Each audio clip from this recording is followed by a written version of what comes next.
2주 만에 2주 만에 뵙습니다. 오늘 첫 번째 글 당선자 편향의 늪. 이게 제목에 이제 늪이라는 표현이 나왔잖아요. 어떤 이게 대명사예요. 늪의 특징이 두 가지가 있죠. 빠지기 좋죠. 빠지기 좋아요.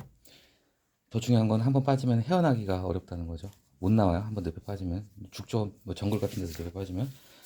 이게 지금 이 편향, 당선자 편향이라는 게 늪과 같은 속성을 가지고 있다는 거예요.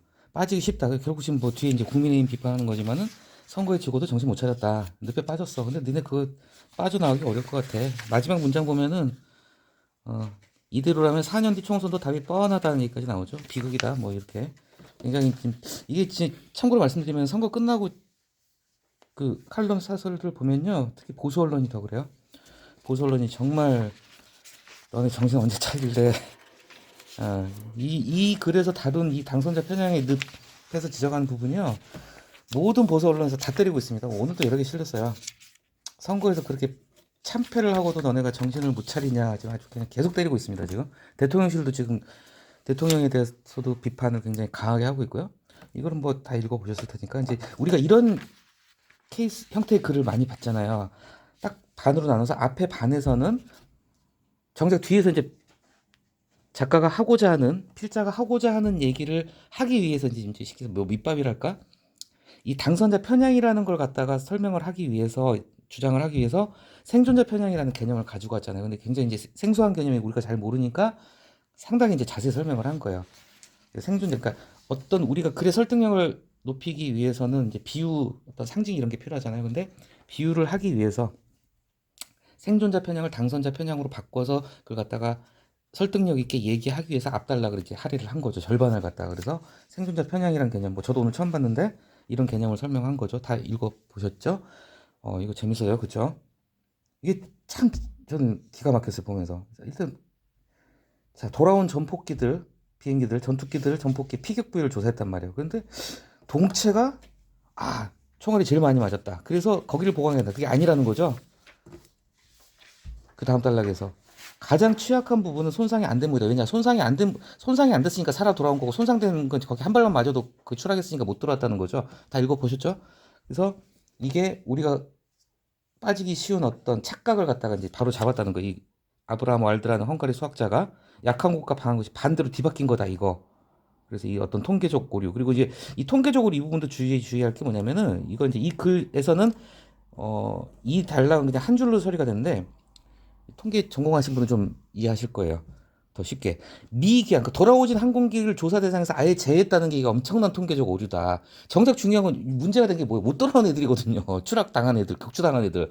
근데 이걸 갖다 조사를 안 하고 살아 돌아온 비행기 동치에 구멍 많이 뚫렸다고 그만 본 게, 이거는 큰 오류였다는 거, 이걸 갖다 지적을 하고 거꾸로 이제 어떻게 보면 역발상 거꾸로 생각을 한 거죠. 가장 취약한 부분은 중간에 무손상 부위다. 그곳을 공격당한 비행기는 못 돌아왔을 거니까 거기를 강화해야 된다. 그래서 이게 수십 년간 군사 기밀로까지 분류가 됐다고 그래요. 이게 이제 생존자 편향이라는 개념인데, 네. 근데 이제 그다음 달라. 그래서 이제 생존자 편향, 이걸 갖다가 이제 그 2차 대전 때 전쟁 얘기의 사례를 가지고 오면서 이제 자연스럽게 이제 정치 얘기로 넘어오기 전에, 그러니까 이게 어떻게 보면은 징검다리 역할을 한 단락이에요. 여기서 한국 전쟁과 베트남 전쟁에도 적용됐다고 바로 넘어갈 수가 없잖아요. 이 생존자 편향이라는 개념을 갖다가 이제 오늘날에 있어서 이제 기업에 비교를 해가지고 이 블랙스완이라는 책도 인용을 해서 이 개념을 갖다가 조금 더 이제 정치의 영역으로 가져오기 위한 가운데 단계로서 이제 이 얘기를 한 거예요. 이 단락 보면 생존자 편향에 사로잡힌 유니콘 기업, 이게 좀 생소한 개념인데 찾아보셨는지 모르겠는데 간단히 설명드릴게요. 기업 가치가 10억 달러, 10억 달러 우리 돈으로 얼마죠? 10억, 100억, 1000억, 조, 1조잖아요. 그죠? 10억, 100억, 1000억, 조, 1조. 기업 가치가 1조라는 거 엄청난 거잖아요. 근데 기업 가치가 1조인데 이 유니콘 기업은 특징이 뭐냐면 기업 가치가 1조가 될 때까지 주식시장이 안 올라간 기업이라는 거예요. 주로 이제 우리가 흔히 얘기하는 벤처기업, 스타트업들인데, 그러니까 외국으로 치면은 대충 찾아보니까 페이스북, 우버, 에어비앤비 이런 기업들이에요. 그러니까 상장이 늦었다는 거죠. 그만큼 단기간에 폭발적으로 성장한 회사들이라는 거예요. 그래서 보통 우리가 정확히 액수는 생각하는데 우리나라 같은 각 주식시장에 상장되는 조건 있잖아요. 10억 달러면 상장되고도 남죠. 기업 가치가 1조인데. 근데 상장이 늦게 된 비상장 스타트업을 이제 유니콘 기업이라고 하는데 결국 유니콘 기업들은 나중에 결국 다 상장이 되겠죠. 근데 우리나라로 설명드리면 좀 더 쉬울 것 같아요. 되게 익숙해요. 우리나라의 유니콘 기업은 2022년도 기준으로 다 이제 스마트폰에서 어플로 볼 수 있는 것들이에요. 여기어때, 야놀자, 마켓컬리, 당근마켓, 토스, 티몬 이런 게 이제 우리나라 기준의 유니콘 기업이라고 하더라고요. 그래서 뭐 이건 여담인데 이제 비상장 스타트업 중에서 기업 가치가 10억 달러, 1조 이상이면 유니콘 기업이라고 그러고 100억 이상, 그 10조 이상이면 데카론 기업, 1000억 이상이면 있나 모르겠네. 뭐 헥토콘 기업이라고 하네요. 뭐 그런 게 있다고 그래요. 어쨌건 유니콘 기업 좀 생소한 부분이니까 잠깐 짚어드렸고요. 이제 이렇게 되면 이제 바로 뒤에서 당선자 편향을 얘기하기 위해서 얘기를 하는 거예요. 이것에 사로잡히게 되면은 시야가 좁다는 거예요. 정작 우리가 실패를 극복하고 뭔가 앞으로 나아가기 위해서는 성공 사례만 봐서는 안 된다는 거죠. 실패한 사례를 봐야지 똑같은 실수를 반복을 안 할 텐데 잘 된 것만 우수 사례만 본다는 거예요. 성공 사례만 일반화하고 그러면 현실은 굴절되고 왜곡되고 중요한 거 세 번째 줄 실패 사례에서 배울 수 있는 길은 원천 봉쇄된다. 이게 문제라는 거죠. 그래서 이 블랙스완이라는 책도 이제 인용을 했는데요. 뭐 같은 얘기를 한 거죠. 뭐 좀 이렇게 번역투 문장이어가지고 좀 어색한데 그 아랫부분에 보면 뭐 말 없는 증거를 무시하는 경향은 어쩌고 저쩌고 그래서 자 중요한 건 뭐냐면은 남들의 성공담을 아무리 읽는다고 해도 도움이 되지 않는다. 전체를 조망할 수 없기 때문에 이건 참 공감이 가요. 우리가 보통 뭐 자기계발서 같은 거나 이렇게 보면 시장에 이제 서점에 그런 책 나오잖아요. 뭐 누가 성공하고 뭐 자수성가에 성공하고 뭐 10만 원으로 시작해가지고 뭐 억대 부자가 되고 뭐 그런 성공책 그것만 봐가지고는 실제 성공한테 도움이 안 된다. 이거 전 좀 공감이 가요. 그쵸? 남들의 성공담, 그 뭐 다 따라할 수도 없는 거고, 실패담도 봐야죠. 왜 실패했는지를 봐야지. 그런 점을 배울 수 있는 좋은 글인 것 같아요. 그래서 그 다음 단락에서 이제 기승전 국민의힘으로 갑니다. 당선자 편향이 늪에 빠져. 이거 굉장히 많이 비판을 해요. 이거 지금 똑같은 내용입니다. 지금 여러 언론사 제가 오늘 아침에도 여러 개를 봤어요. 정신 못 차렸다 이거에 간단히 얘기해서. 어. 중간에 처절한 반성과 진지한 성찰은 뒷전음 이게 이번에 뭐 뉴스 많이 보셨겠지만요 이번 총선은요 진짜 국민의힘이 참패한 겁니다. 그 홍준표 대구시장이 페이스북에 그런 걸 썼더라고요. 국민은 딱 국민의힘을 목숨줄만 간당간당 붙여놓은 거다 108석으로 딱 탄핵 저지선 개헌 저지선 100석에서 딱 8석만 더 준 거잖아요 지금. 이대로라면 다 죽는다. 그러니까 수도권 낙선자들은 진짜 아우성이죠. 근데 이건 다 묻히고 과거보다는 미래. 참, 예, 이거 이러면 안 되죠. 미래로 나가려면 과거의 실패를 돌이켜 봐야 될 텐데 안 그러고 있어요 지금. 자, 위기를 위기로 느끼지 못하는 여당의 현주소. 정신 못 차리고 딱 계속 비난하고 있죠. 그래서 마지막에 자, 우리가 이제 이런 거 이제 뭔가 어떤 비판을 하려면은요. 제가 그런 얘기를 했던 것 같은데 이제 비교를 할 때 같은 대상에 대해서 제가 수직적인 비교라는 설명을 드린 적이 있어요. 시간적으로. 예를 들면 옛날에 검찰을 비판하는 글 중에 제가 그런 글이 기억나요? 너네 옛날에 안 이랬잖아. 옛날에 안 이랬는데 왜 지금은 이래? 이렇게 비판하는 경우도 있고요. 이건 이제 거꾸로 너네 옛날에도 그랬어 하고 이제 과거 사를 가지고 온 거야. 그러니까 정신을 못 차려도 한참 못 차렸다. 오랫동안 못 차리고 있다. 너네 아주 그냥 고질병이 됐구나. 이 얘기를 하기 위해서 4년 전에도 졌거든요. 4년 전에도 그때 민주당이 180석인가 가져갔죠 아마. 그렇죠 아마. 맞나요? 아무튼 4년 전에도 국민의힘이 참패를 했었는데 그때도 똑같은 맹탕백서 만들고 전혀 반성이 없었다. 이걸 이제 비난을 하죠. 그래서 마지막에 물론 대통령실의 원인이 대부분 있다. 뭐 모두가 하는 말이에요. 오죽하면 그런 말이에요. 민주당은 이번 선거 이기고 윤석열 대통령한테 제일 고마워해야 된다고. 윤석열 대통령이 민주당 선대본부장이었다. 이런 얘기까지 나와요 지금. 근데 국민이 너네도 잘못했다. 그래서 너네도 이제 이게 지금 잠깐만 설명드릴게요. 친윤계 연판장 사건이 뭐였냐면은 초선 의원들 중에서 이제 윤석열 대통령이 집권한 직후에 이제 당대표 선거를 했잖아요. 그때 나경원 그 이번에 당선됐죠. 동작을 해 나경원 국회의원 같은 경우는 지금 아직 은 아니죠. 제가 나경원 씨 같은 경우는 친윤계가 아니었어요. 친윤계가 아니었고 이때 대표가 누가 됐죠? 저기 그 울산 그분이 됐나? 김기현이 됐었죠. 예. 그때 나경원도 그 이제 이제 당대표 선거에 나갔는데 안철수도 결국은 완주는 했는데 안 되고 나경원 같은 경우가 이건 좀 약간 비사입니다. 이거 좀 조심해서 해야 될 얘기인데 용산에 좀 찍혔다는 얘기가 있었어요. 그 여사님한테 찍혔다는 얘기가 그때 좀 소문이 돌았어요. 그래서 나경원이 결국 완주 못하고 중간에 내려왔을 거예요. 아마 그때 별 얘기 나왔어요. 뭐 아직은 여기서 할 얘기는 아닌 것 같고 그때 이제 나경원은 안 된다고 이제 연판장을 돌리고 연판장이란 게 뭐냐면 쉽게 해가지고 이제 서명 운동을 한 거예요. 이렇게 어쨌건 어떤 그런 건데 이때 이제 좀 많이 욕을 먹었죠. 나중에는 이 연판장 돌린 의원들이 나경원한테 뭐 사과를 했다는 얘기도 있는데 자 여기서 중요한 게 홍위병 혹시 찾아봤나요? 홍위병 이거 홍위병 얘기하면 너무 얘기가 길어지니까 짧게 말씀드리겠습니다. 중국의 문화대혁명이라고 있어요. 1967년부터 76년까지 모택동 죽을 때까지 모택동이 누군지 아시죠? 중국 그러니까 중국이 이제 장제 그러니까 자유 저기 뭐야 대만하고 공산 중국하고 이제 대만하고 전쟁을 했는데 대만이 결국 져가지고 타이완 섬으로 넘어갔죠. 그때 이제 중국으로 이제 공산주의 정권이 들어섰단 말이에요. 그때 이제 초대 이제 그 공산주의 정권의 첫 초대 주석이 이제 모택동이었어요. 원어로는 마오쩌둥이라고 그러죠. 모택동. 모택동. 근데 이 모택동이 계속 집권을 하다가 갑자기 대약진 운동인가 어떤 뭐 이렇게 그런 정책을 펼쳤는데 실패를 했어요. 그래가지고 모택동이 뒷방 노인네가 되게 생긴 거예요. 그래가지고 등소평이 이제 이제 부상을 하고 모택동이 이제 쉽게 얘기하자면은 실권이 이제 없어지게 된 거죠. 이제 모택동이 자기가 이제 힘을 다시 되찾기 위해서 이제 선동질을 한 거예요. 그래서 홍위병이 뭐냐면은 정치 깡패들이에요. 이 문화대혁명이 말을 왜 이렇게 줬는지 모르겠는데 이 문화대혁명이 아니라 이 문화대혁명은요 중국의 역사 문화를 갖다가 4천년 후퇴시켰다는 얘기를 해요. 이때 2천만 명이 죽었대요. 이때 좀 끔찍한 얘기인데 이때 이 미친 홍위병들이 그러니까 정신 나간 그러니까 어떻게 보면 약간 나치즘하고 좀 비슷해요. 약간 완전히 그냥 나라가 헷가닥 돌았어요 이때 당시에. 물론 정상인들도 있지만 정상적인 지식인들의 이런 사람들은 다 죽었습니다 이때. 진짜 끔찍한데요. 산 사람을 가마솥에 넣어서 삶아서 죽이기도 했대요 이때. 2천만 명이 죽었어요.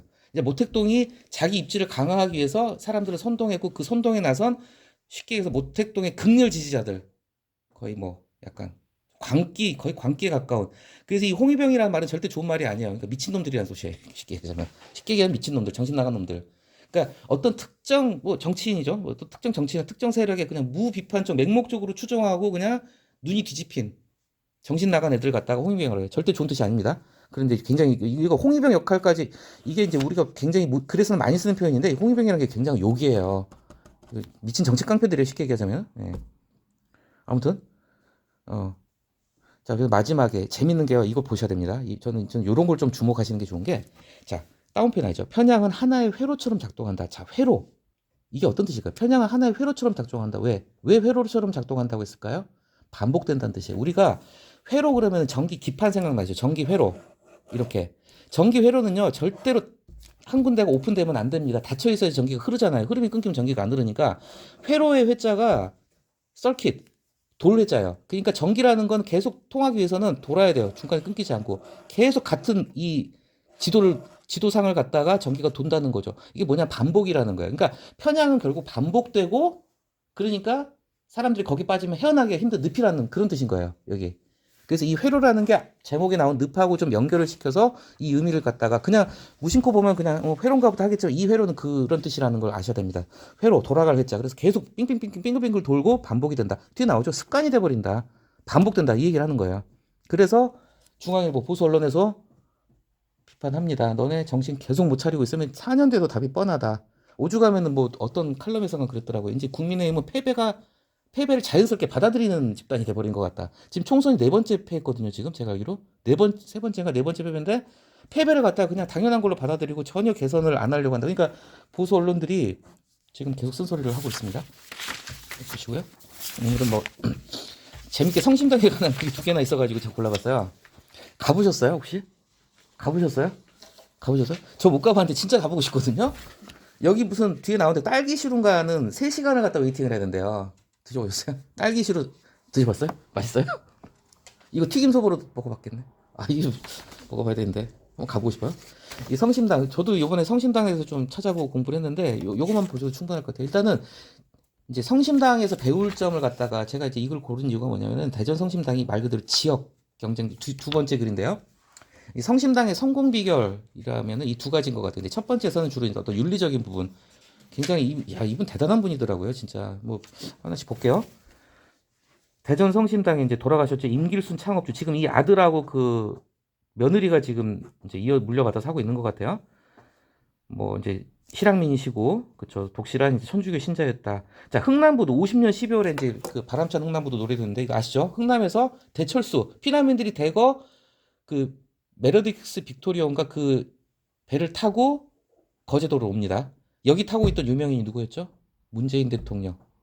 뱃속에 있었을 거야. 엄마 뱃속에 있을 때. 그래서 거제도 내려서 거제도에서 태어났어요. 이 배가 메르디스 빅토리아가 이제 문재인 대통령도 타고 있었던 배라고 합니다. 엄마 뱃속에서. 몰랑을 했는데 재밌죠. 뭐 재밌다고 하긴 좀 그런데 통일부가 고장이 나서 그냥 대전에 내렸대요. 성당에서 나눠주는 밀가루를 갖다가 다 안 먹고 아껴가지고 찐빵집을 차린 게 시작이었답니다. 그래서 이분은 어려운 사람들을 평생 돕겠다. 실제 이거 찾아봤는데 중간에 나오죠. 두 번째 달라.